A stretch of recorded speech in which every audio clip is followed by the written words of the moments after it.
Shalom Bapak Ibu Saudara terkasih dalam Tuhan. Puji Tuhan, hari ini kita selalu dalam keadaan baik. Apapun dan bagaimanapun keadaan kita saat ini, biarlah dengan iman kita katakan, ini adalah keadaan yang terbaik bagi kita. Sehingga dengan demikian Bapak Ibu Saudara, kita selalu mempunyai semangat untuk berjuang. Kita selalu mempunyai kekuatan baru dari Tuhan untuk kita boleh memenangkan pertandingan hidup ini. Hidup ini adalah sebuah pertandingan, dan siapa yang akan menang ditentukan oleh kemampuan dia untuk bertahan dan berjuang. Itu sebabnya Bapak Ibu Saudara, tema kali ini saya beri judul Selalu Menang. Kenapa kita selalu harus menang? Karena kita tidak ditentukan menjadi orang-orang yang kalah. Kita tidak ditentukan menjadi orang-orang yang menang bahkan, tapi lebih daripada pemenang. Itu sebabnya Bapak Ibu Saudara, apapun bagaimanapun keadaan dan kondisi kita hari ini, percayalah, yang bersama dengan kita itu jauh lebih dahsyat dari apa yang menakutkan di depan kita. Jadi jangan pernah berhenti berharap dan mengandalkan Tuhan, sebab hanya dengan Dialah kita akan selalu menang. Nanti kita berdoa terlebih dahulu. Bapa yang penuh kasih, Bapa yang selalu menuntun kami, menyertai kami, membela kami, mengangkat kami dari satu kemenangan kepada kemenangan yang lain dalam hidup ini. Kami bersyukur bahwa kami tidak perlu menghadapi segala sesuatu sendiri, sebab selalu ada Engkau Tuhan yang menyertai kami. Bapa, kami letakkan hidup kami sepenuhnya di dalam tangan-Mu. Karena kami percaya disitulah tangan yang aman bagi kami, untuk kami bisa menikmati kehidupan yang Kau anugerahi bagi kami ini dengan penuh kemenangan. Sertai kami dalam renungan singkat ini.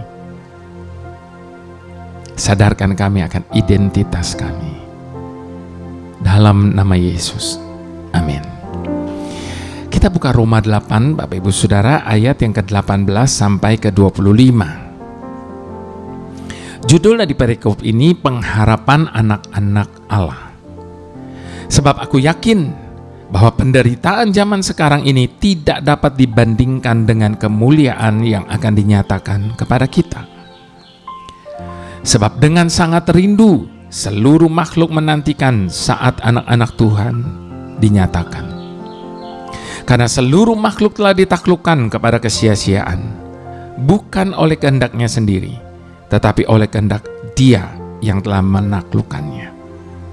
Tetapi dalam pengharapan, karena makhluk itu sendiri juga akan dimerdekakan dari perbudakan kebinasaan dan masuk ke dalam kemerdekaan kemuliaan anak-anak Allah. Sebab kita tahu bahwa sampai sekarang segala makhluk sama-sama mengeluh dan sama-sama merasa sakit bersalin. Dan bukan hanya mereka saja, tetapi kita yang telah menerima karunia sulung roh, kita juga mengeluh dalam hati kita sambil menantikan pengangkatan sebagai anak, yaitu pembebasan tubuh kita. Sebab kita diselamatkan dalam pengharapan, tetapi pengharapan yang dilihat bukan pengharapan lagi. Sebab sebagaimana orang masih mengharapkan apa yang dilihatnya, tetapi kita, jika kita mengharapkan apa yang tidak kita lihat, kita menantikannya dengan tekun. Tetapi jika kita mengharapkan apa yang tidak kita lihat, maka kita akan menantikannya dengan tekun. Bapak Ibu Saudara, demikian dikatakan di ayat yang terakhir tadi. Bapak Ibu Saudara, setiap kali ada orang yang berulang tahun, pasti ada kue ulang tahun. Dan kalau ada kue ulang tahun, pasti ada lilin yang menyala di atasnya. Dan setiap kali ada lilin yang menyala pada kue ulang tahun itu, pasti ada permintaan untuk apa? Make a wish. Ada begitu banyak orang seringkali menyamakan antara harapan, atau dalam bahasa Inggrisnya hope, dengan keinginan yang dalam bahasa Inggrisnya wish.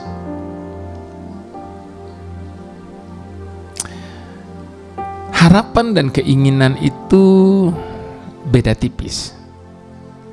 Padahal kalau kita mau perhatikan, sebenarnya keduanya sama sekali berbeda. Sebab harapan lebih kompleks, memiliki nilai dan ungkapan emosional yang kuat, dan memiliki orientasi masa depan yang jelas. Itu harapan, hope. Inilah yang membuat orang yang memiliki pengharapan akan lebih bersemangat untuk mewujudkannya.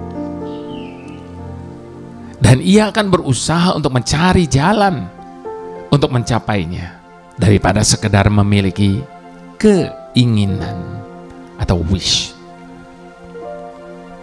Dalam bidang psikologi, Bapak Ibu Saudara, beberapa penemuan juga menemukan betapa hebat peranan harapan dalam kehidupan manusia ini. Para psikolog menemukan bahwa harapan adalah faktor utama dalam menjelaskan ketangguhan seseorang untuk bertahan dalam situasi yang tidak menguntungkan. Harapan diibaratkan sebagai kekuatan yang mengarahkan hidup. Pernyataan Paulus bukan hanya sekedar pernyataan, tapi bahwa penderitaan yang sedang kita alami akan menghasilkan kemuliaan yang akan datang. Kita bisa membaca hal itu di ayat yang ke-18. Juga syarat dengan pernyataan penuh pengharapan. Nah, Bapak Ibu Saudara, melalui pengalaman Paulus kita diingatkan bahwa kita pasti mengalami penderitaan. Namun di balik hal itu ada sesuatu yang lebih besar, yaitu kemuliaan yang akan datang kalau kita tetap berpegang teguh dengan pengharapan kita. Dengan memiliki pengharapan, selalu ada alasan untuk menantikan saat itu tiba.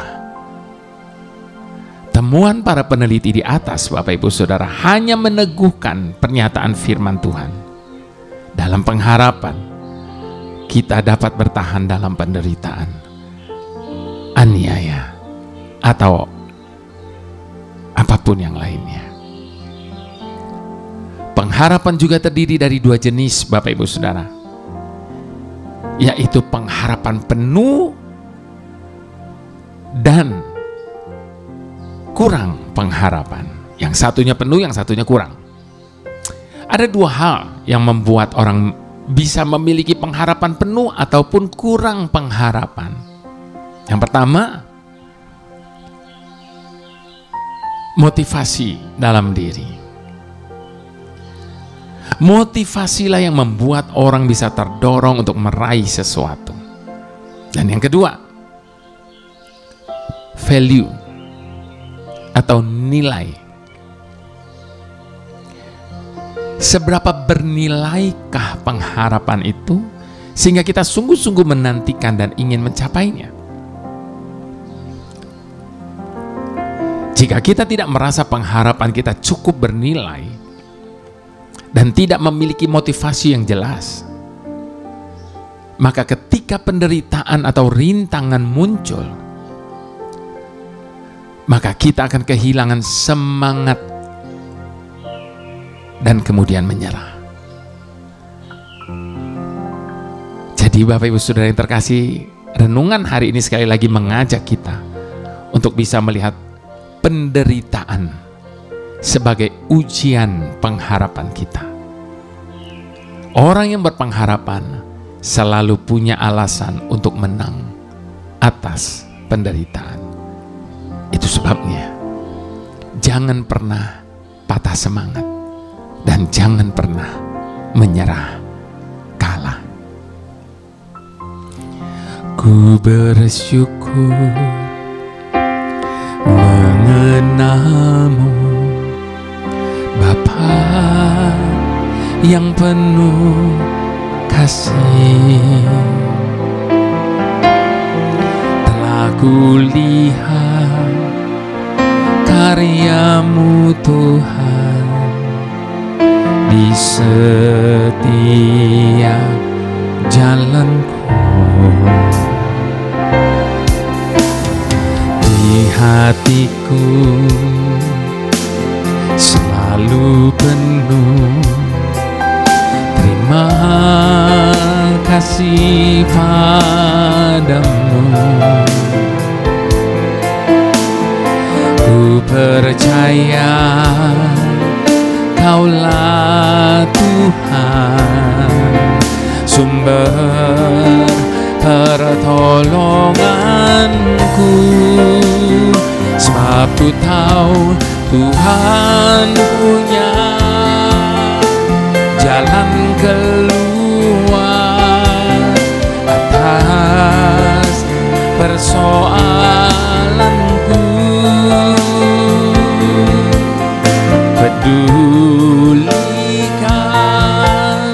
kehidupanku, kebaikanmu melingkupiku. Tuhan punya jalan keluar atas beban hidupku. Dengan cara yang ajaib, Kau nyatakan mujizat-Mu di sepanjang hidupku.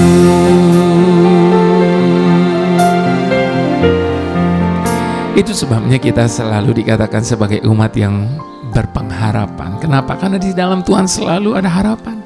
Di dalam Tuhan selalu ada jalan keluar, dan di dalam Tuhan selalu ada jawaban. Itu sebabnya tidak ada alasan bagi kita untuk menyerah. Sebab Dia adalah sumber pertolongan kita. Bagian kita hanya mengenal Dia lebih lagi, sehingga kita dapat melihat bagaimana kebaikannya, kesetiaannya melingkupi hidup kita. Mari sekali lagi sama-sama kita mau katakan, ku bersyukur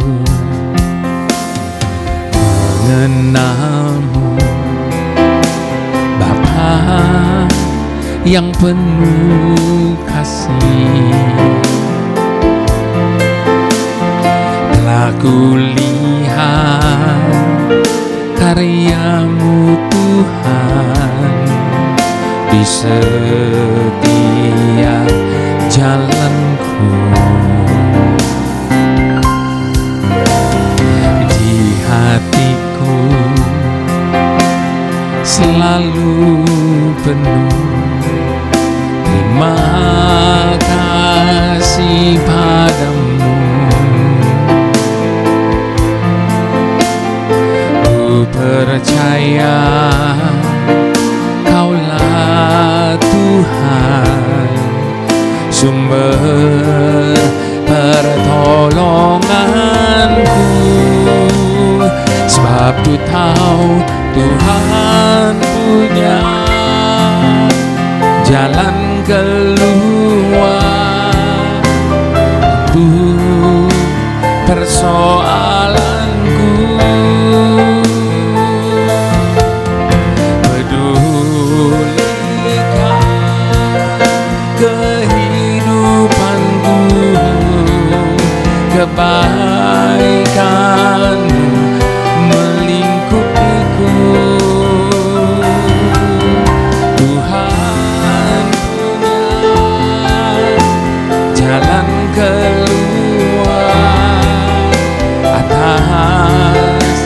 beban hidupku dengan cara yang ajaib. Kau nyatakan mujizatmu di sepanjang hidupku.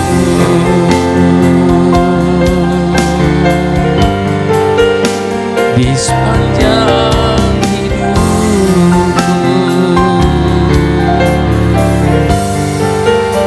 di sepanjang hidupku.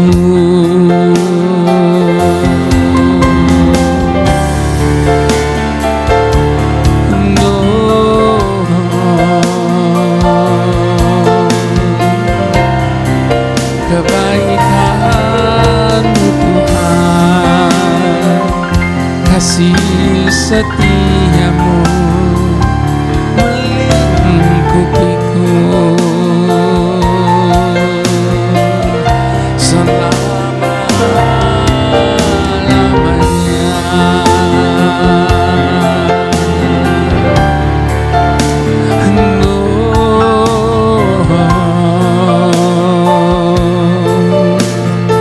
Seumur hidup kami hanya melihat karya-Mu atas hidup ini Tuhan. Bahkan di setiap jalan, di segala musim dalam hidup kami. Terima kasih Tuhan, karena Engkaulah sumber pertolongan kami. Di dalam Engkau kami menemukan jalan keluar. Di dalam Engkau kami menemukan pengharapan. Di dalam Engkau kami menemukan kekuatan yang baru. Terima kasih Bapa, terima kasih. Terima kasih Tuhan. Haleluya. Tuhan, dari jurang yang dalam aku berseru kepadamu. Dengarkanlah suaraku. Biarlah telingamu menaruh perhatian kepada suara permohonanku. Kami menanti-nantikan Engkau Tuhan. Jiwa kami menanti-nanti dan kami mengharapkan firman-Mu yang memberikan kekuatan baru bagi kami, sehingga semangat kami menjadi seperti burung Raja Wali, yang memberi kelegaan kepada kami yang letih, sehingga sukacita dan damai sejahtera-Mu memenuhi hari-hari kami. Terima kasih Tuhan, karena Engkau tidak pernah menolak orang yang mencari Engkau. Tangan-Mu selalu terbuka bagi setiap kami yang memerlukan-Mu. Terima kasih untuk tidak pernah meninggalkan kami di masa-masa sulit yang ada dalam hidup kami. Terima kasih untuk selalu bersama kami, melewati segala tantangan yang ada di hadapan kami. Karena hanya bersama-Mu Tuhan, kami cakap menanggung segala perkara. Mari semua kita yang setuju sama-sama katakan, amin.